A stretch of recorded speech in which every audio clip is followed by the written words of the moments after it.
শ্রীকোনায় বানরের উপদ্রবে গৃহবন্দী মানুষ, জেলা বন আধিকারিকের কাছে স্মারকপত্র প্রদান করল ভুক্তভোগীরা।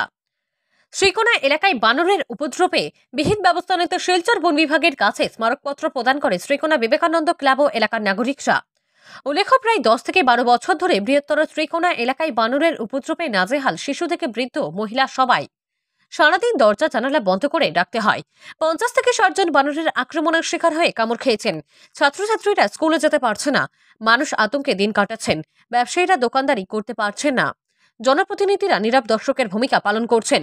এই পরিপ্রেক্ষিতে শ্রীকোনা এলাকার নাগরিকরা ডিএফওর কাছে জোরালো দাবি করেছে অতি সত্বর শ্রীকোনা এলাকায় বানরের উপদ্রবের বিহিত ব্যবস্থা নেওয়ার জন্য।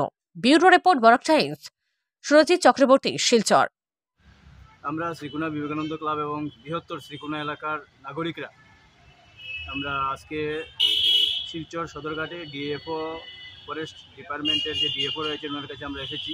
কারণ বর্তমানে যে আমরা যেটা লক্ষ্য করছি, প্রায় 10 থেকে 12 বছর থেকে বৃহত্তর শ্রীকোনা, পালপাড়া থেকে শুরু করে বড়বাজার, ডেলিবাজার, ইন্ডোগড়ে বানরের উপদ্রব সাংঘাতিকভাবে বেড়েছে।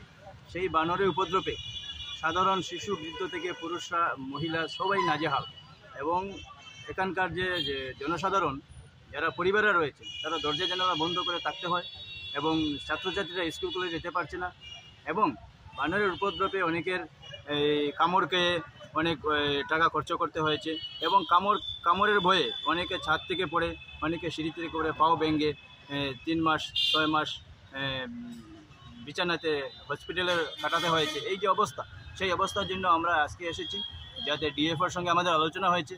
আমরা বৃহত্তর শ্রীকোনা এলাকার নাগরিকদের পক্ষ থেকে আমরা দাবি করেছি যে অতি সত্বর এটার বিহিত ব্যবস্থা নেওয়ার জন্য, এবং উনিও আমাদেরকে আশ্বাস দিয়েছেন যে বিভিন্ন এনজিও তথা বিভিন্ন ইয়ের মাধ্যমে উনি চেষ্টা করবেন। এবং আমরা আবারও এই বৃহত্তর জনসাধারণের পক্ষ থেকে ডিএফের কাছে অতি সত্বর দাবি করছি যে অতি সত্বর এর একটা বিহিত ব্যবস্থা নেওয়ার জন্য। এবং পাশাপাশি আমরা যে বৃহত্তর শ্রীকোনা এলাকার যে জনপ্রতিনিধিরা রয়েছেন তাদের একটা দায়িত্ব রয়েছে। আমরা জনপ্রতিনিধির কাছেও দাবি করছি বৃহত্তর নাগরিকদের পক্ষ থেকে যে ওনারাও যাতে এগিয়ে এসে এটার কীভাবে বিহিত ব্যবস্থা করা যায় তার জন্য একটা বিহিত ব্যবস্থার জন্য তারা এগিয়ে আসা। এইটুকু আমরা আসলে আগামী দিনে এই ব্যবস্থা নিলে আমরা আগামী দিনে আরও বিভিন্ন ধরনের আন্দোলন নিতে আমরা বাধ্য।